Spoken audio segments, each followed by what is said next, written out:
Bom dia, boa tarde, boa noite. Você que está aqui no canal do YouTube, estamos reunidos aqui, eu, o Marcos e o Josimar, da Triotécnica, gravando mais um episódio do nosso podcast, o Pode Contar Mais Café. E como falado no episódio anterior, daremos continuidade à temporada Reforma Tributária, com mais um episódio.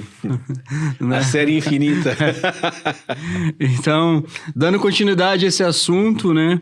Vamos iniciar com um tema que hoje gera uma complexidade e gera bastante dúvidas, inclusive, né? Que é a substituição tributária. A substituição tributária, com essa questão da reforma, ela continua, ela desaparece ou iremos conviver com ela durante um tempo?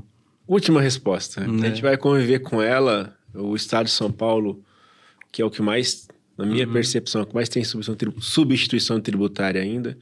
Falando de ICMS, ele continua, excluiu alguns itens agora da lista de substituição tributária para 2026, mas ainda teremos... Eu acredito que mais uns 2 anos, porque a partir de 2028 tem realmente tem o CBS, o IBS entrando em vigor aí com 10%, e deve ficar bastante difícil essa arrecadação. Até lá, não tem a parte do ICMS não tem essa substituição, esse findamento, essa extinção. Né? A extinção quer dizer que o ST, como a gente chama, isso durante todo o período de transição, ele deve coexistir. E assim, draconianamente falando, a gente talvez tenha que cobrar o ST sobre o IBS-CBS, mas aí é uma questão que está ainda em decisão. Então é melhor a gente não... Quando eu falo de... Não se alarmar demais, né? Quando eu falo até do próprio ICMS ou do ICMS substituição tributária, enfim, ou ICMS próprio especificamente, isso me remete a créditos tributários, possivelmente, né? E a pergunta que eu quero te fazer é o seguinte, né? Muito se falou da exclusão do ICMS, da base de cálculo, do PIS/COFINS, falou-se, né? Tem-se falado agora atualmente da exclusão do ICMS, substituição tributária da base de cálculo, também do PIS da COFINS. Esses créditos, né? Né? São que as empresas têm direito de recuperar. Isso com a reforma, de maneira geral, né? Com a reforma, esses créditos tende a se perder? Tende a ser recuperados? Ou como que fica isso? Essa é uma pergunta excelente e vai gerar uma oportunidade de negócio para vários contadores ou várias empresas de recuperação tributária, porque a gente tem 2 demandas. Primeiro, vamos falar da que está mais perene aí, é a do PIS e da COFINS. Então, o PIS e COFINS, a partir de 2027, não existe mais. E a gente a empresa tem um saldo de estoque ali, de créditos, né? Seja pelo estoque ou que só tenha o estoque e não tenha crédito. Então, a gente vai ter alguns elementos importantes. Por exemplo, numa empresa lucro real, esse saldo de crédito tributário ele já é controlado automaticamente. Então, vamos falar de PIS e COFINS aqui só, primeiro. PIS e COFINS, eu tenho ali um saldo de crédito na minha escrituração fiscal, e isso aí, quando eu falo de empresa do lucro real, esse valor é conhecido. Então, eu vou ter um tempo para habilitar isso, não é um tempo longo. Aí, quem quiser informações, a gente está à disposição para fazer uma análise dessa empresa e tudo mais, e verificar como é que vai ser feito isso. Porque tem crédito, inclusive, pode estar prescrevendo. Então, você vai ter que ter uma estratégia para você... utilização desse crédito. Contra o próprio IBS-CBS, que a gente está falando de PIS e COFINS aqui. Empresas do lucro presumido, elas vão ter que levantar créditos.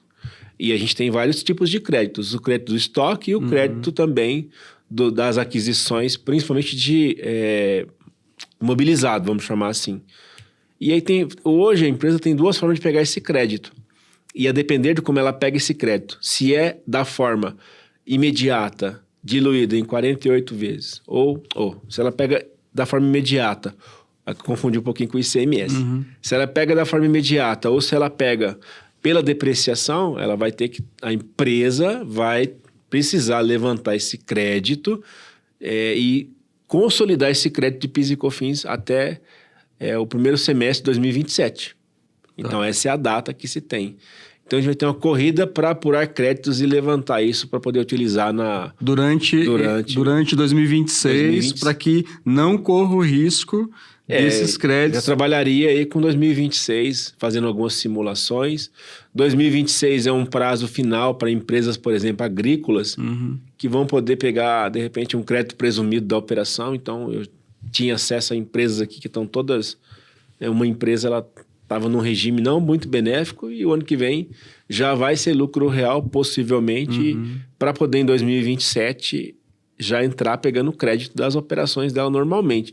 Então, é um trabalho de já fazer isso anteriormente, para você não ter problema. PIS e COFINS encerra, é uma janela curta. Aí, 2029, começa o ICMS. Esse crédito ICMS, a legislação fala que ele tem que ser homologado. Então, não tem ainda uma legislação específica, assim, definida como vai ser feito o tratamento desse crédito. Então, tem 26 para correr, 27 e 28. E 28. 28, a gente não tem nada, assim, de termos de implantação de novos impostos. É apenas uma acomodação... Uma continuidade. Uma continuidade de 2027. Então, a gente vai ter, entre aspas, um ano meio que de folga. Na verdade, um ano de percepções, ajustes e tudo mais. Aí, 2029, começa o IBS, que tem o IC. Não tem nada que se falar de ISS, porque ISS não tem crédito. Então, não teremos aí nenhum tipo de crédito de ISS. E com relação ao ICMS, eles serão homologados. Não tem legislação de como será feito esse tratamento. Tá bom. A gente falou no episódio anterior aquela questão da mudança da tributação, né? Antes, origem e hoje... destino, né?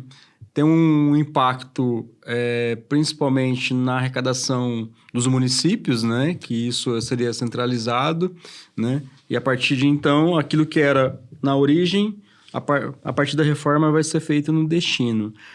Para a empresa, isso, especificamente para a empresa, tem algum impacto? Eu enxergo que sim. Primeiro, o impacto é porque o estado produtor vai ficar sem o crédito. Então, a tendência é eles começarem a fazer estudos para ver qual é o estado consumidor melhor e você acomodar a sua produção lá. Mas, assim, em termos de impacto mesmo, direto, imediato, eu enxergo primeiro para o estado. Né? Vai ter esse impacto. Tem aí os ajustes, as compensações. Em um segundo momento, a guerra fiscal vai se cessar em algum instante, porque não tem mais aquele negócio. Venha para cá para que você tenha um benefício fiscal. Agora, muito provavelmente o empresário vai olhar o seguinte impacto. Eu vou para aquele lugar e ele tem a mão de obra necessária para que eu execute, ele tem a estrutura necessária, a logística. Então, deixou de ser um incentivo financeiro para ser um incentivo de gestão. Então, vai ter um impacto, sim. Porque hoje você tem um benefício fiscal, ele cessa...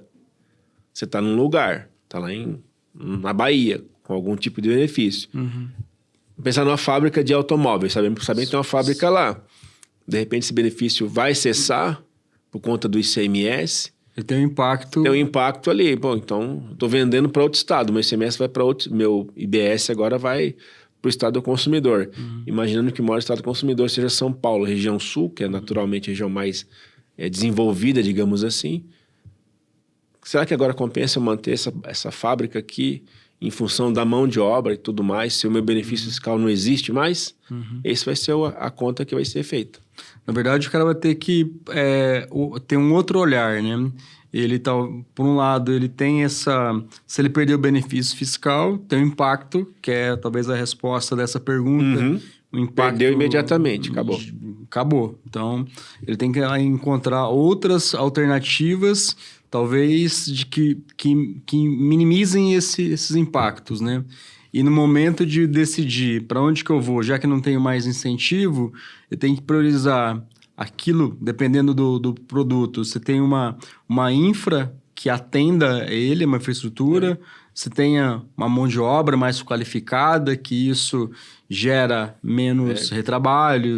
Custo de logística, porque agora a tendência é, se eu não tenho benefício fiscal pela localização, ou pela questão da arrecadação em si, talvez eu esteja mais próximo do meu mercado do consumidor, e se ali houver uma infra próxima, eu vou ganhar em logística de distribuição, de segmentação ali no caso, para onde que o meu produto vai. A gente sabe, por exemplo, que tem muitos produtores de têxtil no Nordeste. Aí essa fábrica agora vai compensar? Não vai compensar? Então é uma conta que o empresário vai fazer agora para saber se... teremos acomodações, mas quando eu olho de plano, eu enxergo essas duas coisas. E escutando você falar, né, saindo um pouco desse contexto e de tudo que eu já li sobre a reforma tributária, né, chamar de impactos, né, mas eu acho que o grande ponto, na minha percepção, sobre a reforma tributária, partindo do princípio que haverá ali uma igualdade de alíquotas, né, ou uma uniformidade, né, padronização das alíquotas vigentes aqui no Brasil, eu acho que a reforma cria um movimento de forma a trazer também uma concorrência menos desleal, vamos dizer assim. Positivamente. Porque, né, você pega, hoje eu tenho um incentivo fiscal aqui eu não tenho, mas tem empresas que estão situadas onde tem benefício e onde não tem. Exato. Né? Então, como teoricamente tudo vai ser ali mais ou menos equiparado, então não vai ter espaço para grandes, se não eficiência, né? Para você ter um preço menos competitivo do que o outro. Vai depender muito da sua capacidade negocial, da sua capacidade gerencial, fabril, né, de processos, para que você se tenha um produto competitivo, né? Porque dentro da estrutura tributária, percebe-se, né, ou pelo menos espera-se que será algo muito uniforme. Então, eu acho que, na minha visão, eu espero que isso realmente traga ali uma competitividade mais leal. Isso vai acontecer, não sei exatamente quando, mas a ideia é trazer uma segurança jurídica. Você vai ter uma tributação clara. Se seguir o modelo de 100% de créditos, ela fica bem interessante. E não obstante ser bem alta, ela fica aí entre as 5 mais altas do mundo, sendo a primeira mais alta. Nós temos um vizinho aí que tem a tributação parecida. O Uruguai tem 22%. Tem alguns incentivos, mas aí esse incentivo para fornecer para estrangeiros, não é muito... quando você fala de poder controlar melhor uma concorrência menos desleal, é justamente esse o segundo impacto. Então, uma segurança jurídica para saber exatamente quanto é a carga tributária. Num segundo momento, eliminar essa briga, essa guerra fiscal que é a concorrência desleal, que o próprio Estado fomenta essa briga. Então, essa discussão, esse debate, é uma coisa que promete se acabar. Aí não temos... É a intenção. Tudo é feito de intenção. E um terceiro acontecimento é justamente isso. Quando você entender bem a sua cadeia, a gente vai ter aí produtos, uma coisa mais organizada, presumo eu, mais talvez até local. Sim.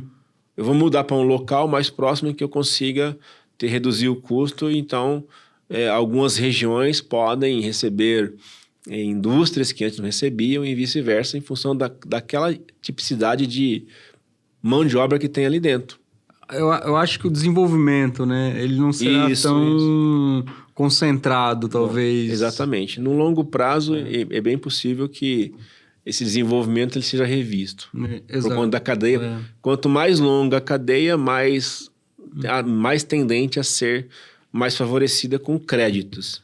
Um outro ponto, né, que é importante ressaltar, muito se fala da questão do aumento da carga tributária ou de uma alíquota única ali na média, como a gente já falou, entre 27% e 28%, né? Mas, hoje, com a reforma também, você pode adotar, né, ou a reforma prevê o critério da tomada de créditos de maior abrangência, né?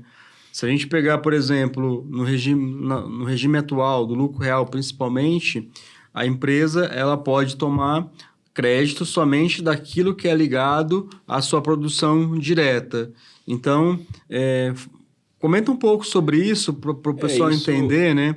Que até esse é um motivo pelo qual, a partir do momento que você pode tomar, entre aspas, crédito de uma gama maior de insumos, teoricamente, você aumenta para 28% o seu tributo de saída, mas o seu crédito de entrada ele também está sendo 28%, porém, sobre uma gama maior de produtos. Isso é fácil de explicar, você usou a palavra correta. Ela não vai ter mais, não é chamado mais insumo. Uhum. Então, o que é insumo hoje? É tudo aquilo que eu agrego ao meu produto e no final, seja por desgaste ou por estar agregado diretamente, eu pegar o crédito daquilo. Então, uma fábrica que usa uma lixa, de repente, em algumas situações, ela pode pegar o crédito daquela lixa, porque para produzir um determinado item, há o desgaste daquele material, de um ferro, por exemplo, de uma chapa de ferro. Então, a lima esmerilhadeira que é usada, por exemplo, ele pode pegar o crédito, tanto da chapa quanto da esmerilhadeira. Ao passo que essa indústria, de repente, faz um comercial muito grande ou tem uma despesa com marketing alto, ela não pode pegar o crédito. Sim. Hoje, a legislação prevê que tanto esse material que eu já uso como insumo, seja a chapa de aço e a esmerilhadeira, por exemplo, para produzir meu material, eu posso pegar o crédito. Agora, vai estender para que eu pegue o crédito também da despesa de marketing. Uhum. A despesa administrativa, de repente, um advogado, um contador. Serviço enfim, especializado. Um serviço especializado que ela contratar. Então, as despesas administrativas, de modo geral, segundo a legislação, prevê eu pegar o crédito. Porque ela não distingue mais o item, ela fala fornecedores, fornecimento fornecimento de serviços, de bens e serviços, sendo bens qualquer coisa de natureza corpórea e serviços tudo aquilo que não é visível, que é intangível, seja locação, seja um serviço em si mesmo que eu presto, um serviço advocatício. Uhum. Então, a abrangência da tributação do IBS-CBS não tem mais serviço, mercadoria, restrição. Locação, não tem esse fato gerador de forma específica. Ele fala fornecimento. E aí tudo que eu estou contratando como fornecimento de bens e serviços. Uhum. Então, e serviços, eles ampliou o escopo para qualquer coisa. Inclusive, há uma discussão se o empréstimo em intercompany é ou não um tipo de serviço que vai ter uma remuneração. Então, a gente tem ali tem uma discussão ainda sobre esse ponto. Tem gente que entende que o empréstimo intercompany poderá ser objeto de IBS-CBS, em qual alíquota, na proporção, aí não está definido isso. Mas é um serviço financeiro também, intrínseco a alguma coisa. Então, tem uma corrente que fala que vai ser tributado. Tá. Né? A gente não tem essa definição ainda. Tá. E na prática, né? Acho que é essa parte que é o interessante, né? O empresário, né? Hoje, o que ele precisa ver? Precisa ver preço, precisa ver margem, precisa ver estrutura, né? E assim... Eu vou usar uma linguagem lá, eu já entendi a sua pergunta. A primeira coisa que a gente tem que fazer que existem níveis de empresários. Então, lá na roça, a gente vai usar aquela... Onde que eu tô? Em que nível que eu tô de conhecimento sobre isso? E não adianta ele delegar para o contador. Porque se ele não tiver um mínimo de instrução, o contador não vai dar conta. Porque, primeira coisa, vai ser cobrado na hora no caixa. Entrou o dinheiro, vai cobrar. Sim. Então, a pessoa... E aí, vou colocar o que aqui? Então, você não tem mais esse delay de tempo, põe as coisas dentro de um saco de pão e manda para o contador. Isso já acabou faz tempo. Tem gente que ainda acha que isso.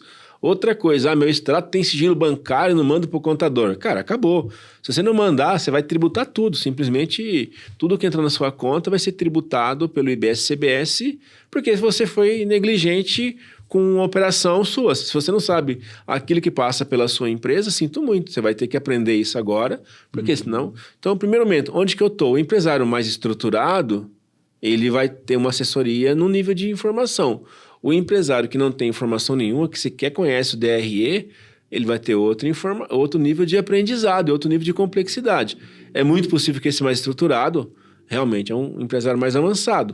E esse empresário que está aqui, que não tem o controle de estoque, que eu falo que é o empresário de Jesus Cristo, multiplica o CNPJ mais do que peixe no deserto. Não existe mais isso. Não tem mais isso. O Simples vai acabar com isso.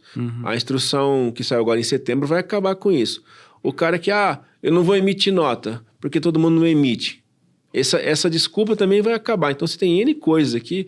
Eu vendo um produto e tanto faz se é copo, se é caixa, eu classifico ele de uma forma única. Talvez no começo você vai perder dinheiro, porque no começo ainda você não tem essa regra absoluta. Então, você vai ter que pegar o crédito, aí você não classifica corretamente. Então, primeiro, onde que eu estou? Se eu sou um empresário que eu acho que o contador resolve todos os problemas, esse cara vai ficar pelo caminho. Se eu sou um empresário, que eu tenho um nível de consciência, estou preocupado, quero saber, e vai ter trabalho para o contador dobrado, triplicado, porque o contador vai ter que dar conta de explicar o que é a reforma, calcular no modelo atual e preparar para o modelo novo. Então, cada empresário está numa faixa de um caminho. E aí, a gente, em termos práticos, primeira coisa, sai do Excel, você tem que ter dados para monitorar a sua operação e fazer um planejamento para 2027, 2028, 2029.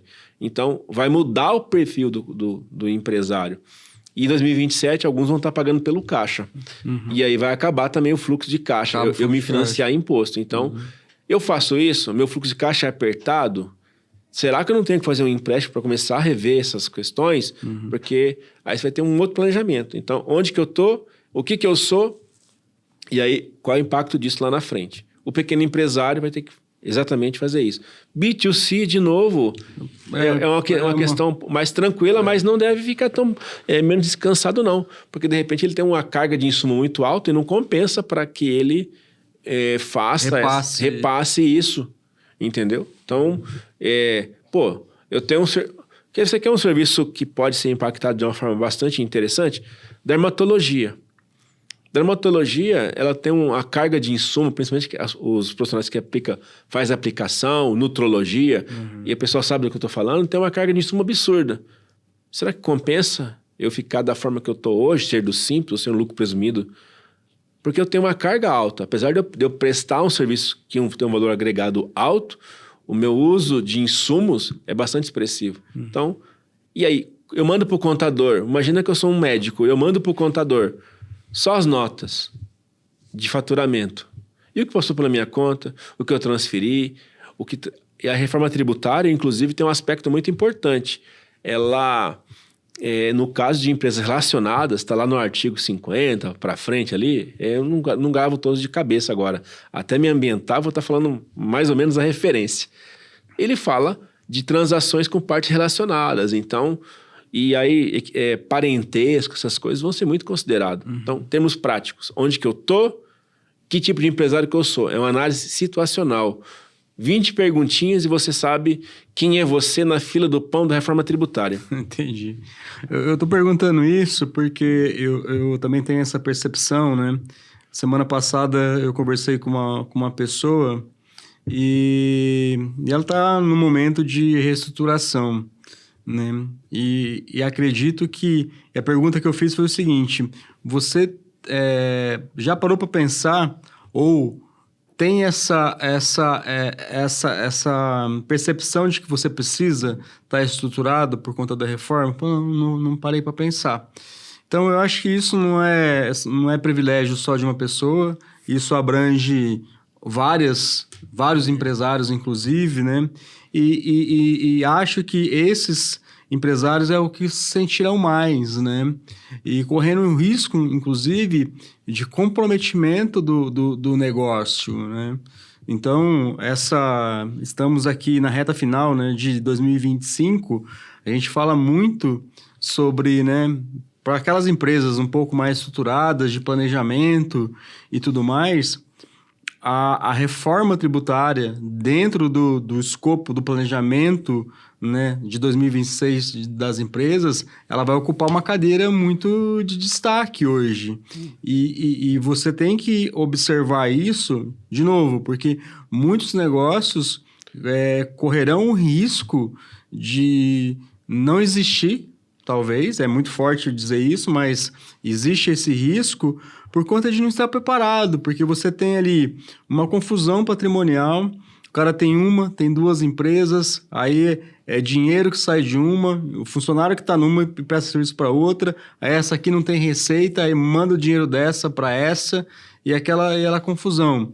E a ótica da reforma, tudo aquilo que transitar numa conta corrente será passível de tributação. Exatamente. Certo? Então,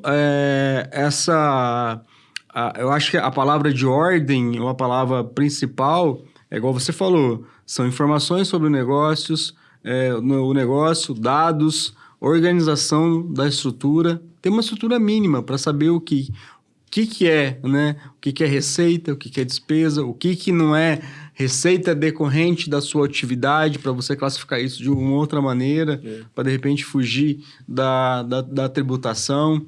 Então, entender a margem do negócio, entender qual que é a tributação de fato existente, né? Então, são elementos que realmente, se nunca foi pensado, precisa ser pensado, porque isso pode comprometer a viabilidade do negócio. Não existe respostas hoje, em termos tributários, a resposta sempre é qual é a minha taxa? Para eu aplicar em cima. E essa resposta vai ficar difícil, porque se você não tiver... eu pago XX%, então minha taxa é essa aqui, coloco 20% de lucro, ponto. Isso não vai dar muito certo, porque o seu fornecedor vai mudar o perfil do tributação dele. Então, você vai receber mais ou menos. Você vai conseguir repassar isso? Não vai. Se eu fosse dar uma orientação prática, final, adquira um sistema financeiro, de controle gestão financeira, e efetivamente coloque ali as informações para você ter dados, pelo menos nos próximos 6 meses de 2026, que ainda dá tempo. Eu vou colocar aqui alguns dados básicos dos meus fornecedores. Vou trabalhar por grandeza, curva ABC. Isso aqui custa 70... Porque 80% das coisas que você colocar no sistema vai te dar subsídio. Depois você vai ter que fazer um pente fino, um ajuste fino, uma calibragem. Mas se você não tiver nessas informações, possivelmente não vai dar conta. E aí... eu pego coisa no meu CPF e jogo na empresa, e aquilo que eu jogo na empresa... E essas práticas, elas serão todas temerárias no sentido de que você vai estar jogando dinheiro no lixo. É só isso.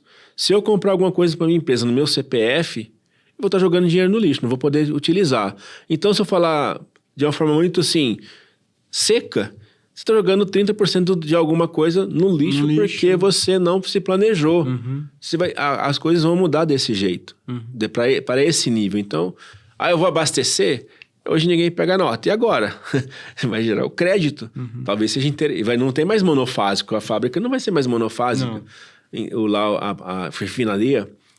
Cara, então vou ter que colocar esse negócio aqui para pegar o crédito na empresa. Vai mudar o seu processo. Uma mentalidade, algo simples, como abastecer um veículo e fazer o pagamento, vai gerar uma mudança absurda.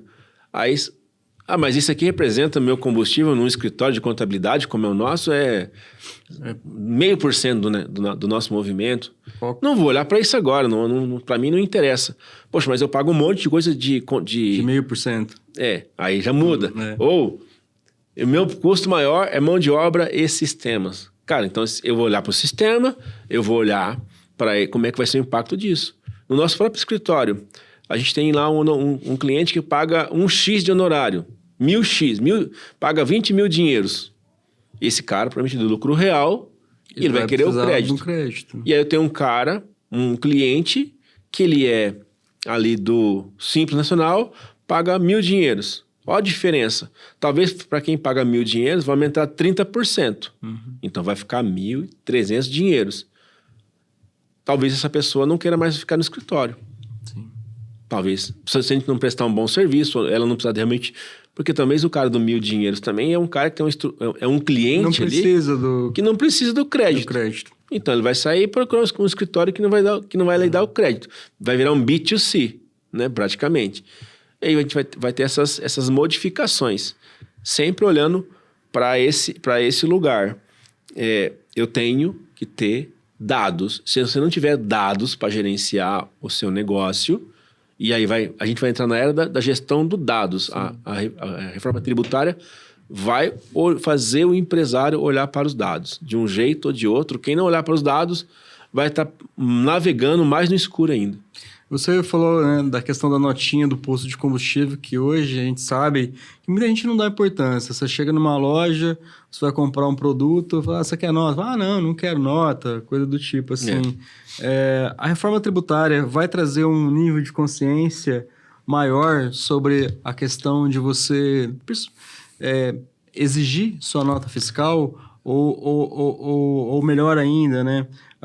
Nós, né, de maneira geral, a gente vai se tornar ali um agente fiscalizador, partindo do ponto de vista que tudo, né, vai ser possível tomar crédito. Na verdade, se você olhar pela norma em si, pela legislação, ele fala que todo pagamento, todo recebimento, olhando pela hora que o estabelecimento está recebendo dinheiro, deverá ter um documento fiscal atrelado. Então, para o consumidor, ele vai sentir um impacto, talvez, olha, vou te dar, vou ter que cobrar mais de você, mas em algum tempo, em algum momento, já vai entender que o preço já tem um imposto e que o imposto é ali por fora, né? Por fora. Então, eu não consigo enxergar, assim, essa consciência de que eu preciso da nota. Agora, vou enxergar o seguinte, gente que não pega nota, mas tem, de repente, ali uma locação de imóveis, e aí ele pode ser considerado, a depender do faturamento dele e do recebimento, do valor que ele recebe anualmente, ele vai ser contribuinte. Então, a gente tem um problema. Hoje, eu vou falar de locador de imóvel, por exemplo, a pessoa que tem aí locação. Ele recebe 240 mil por ano, esse ano de 2026, por exemplo. E ele tem 3 imóveis. Ele não é contribuinte do IBS-CBS.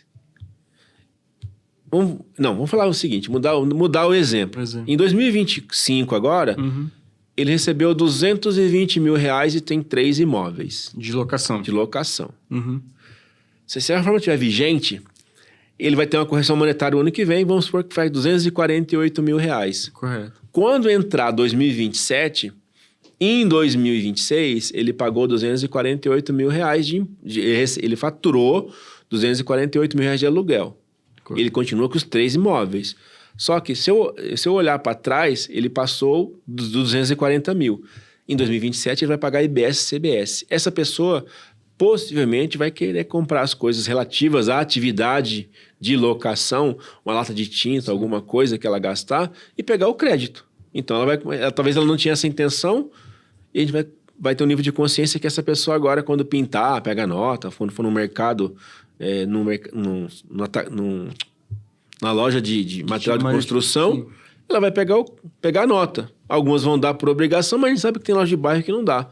E agora ele vai olhar, pô, eu vou aqui na lojinha do lado e tô comprando um pincel absurdo. Se ele tem essa informação de que o crédito dessa nota vai reduzir o imposto dele, ele vai exigir. Possivelmente ele vai pegar o crédito.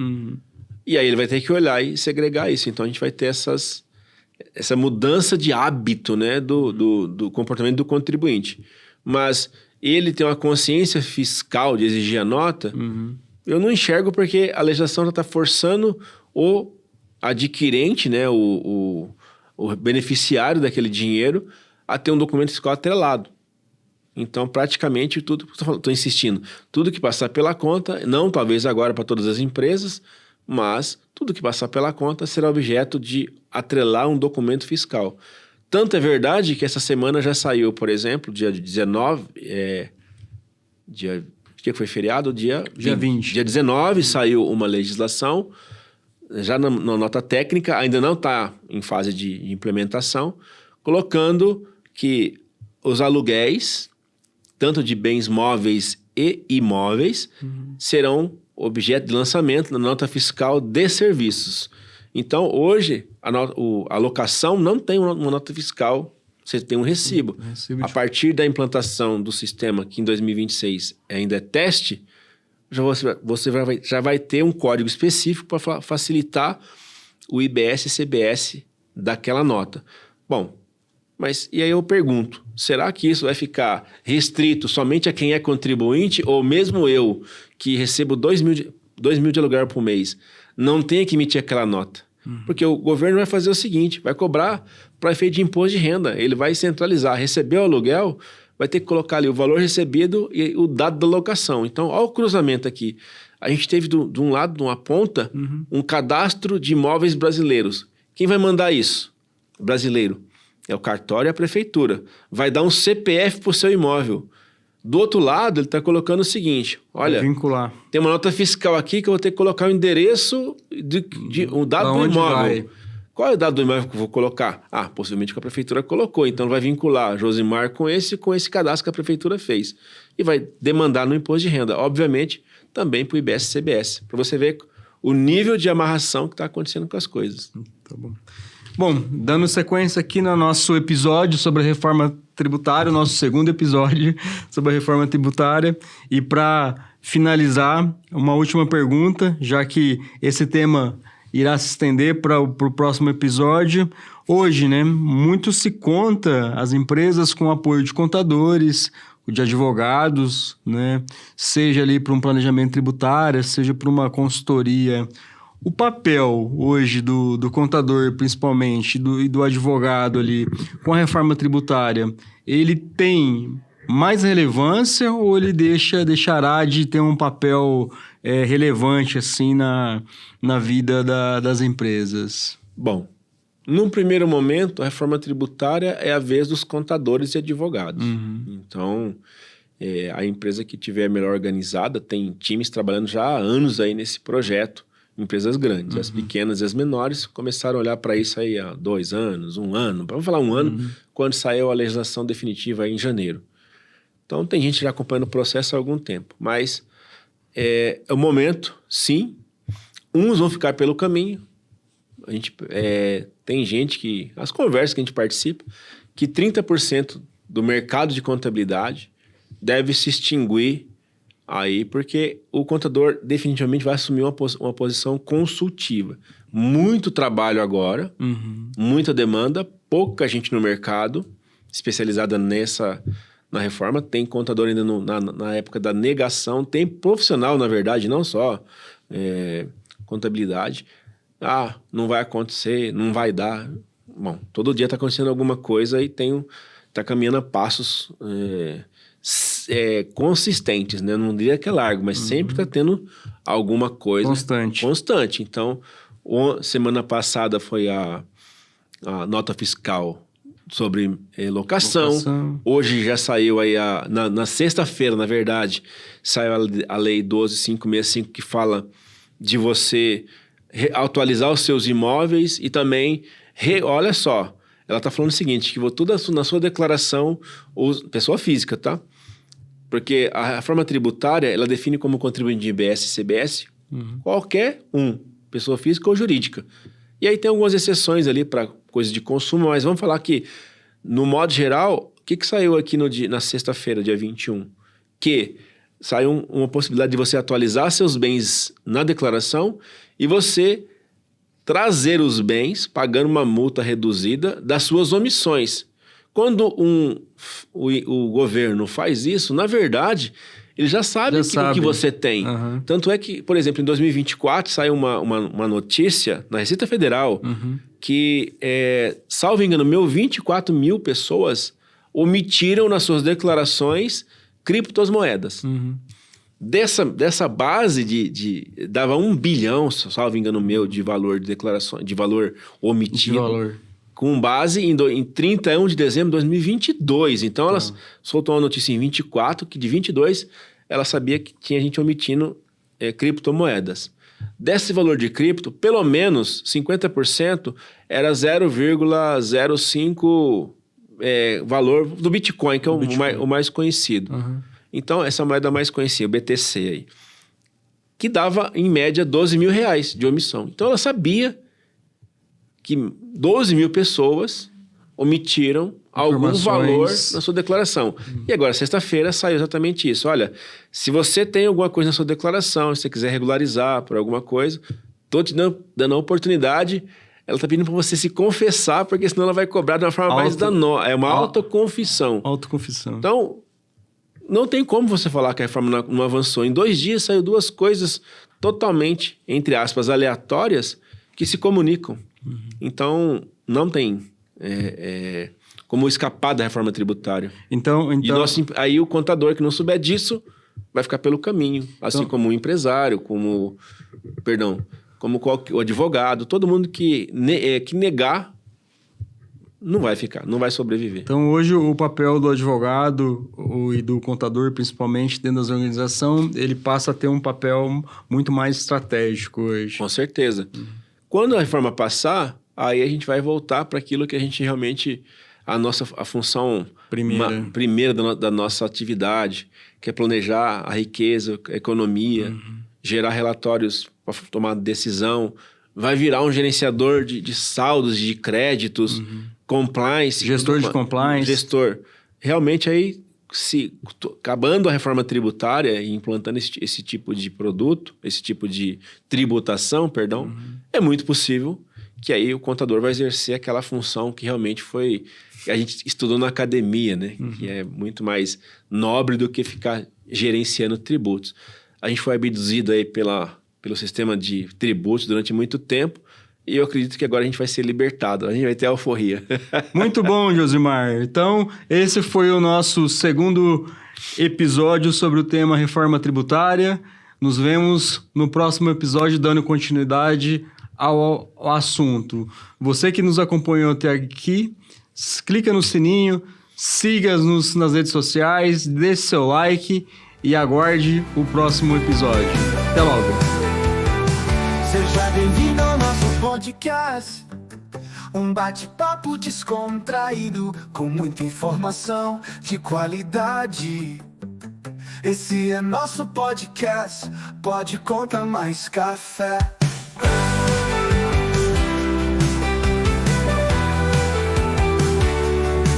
Pode Conta Mais Café.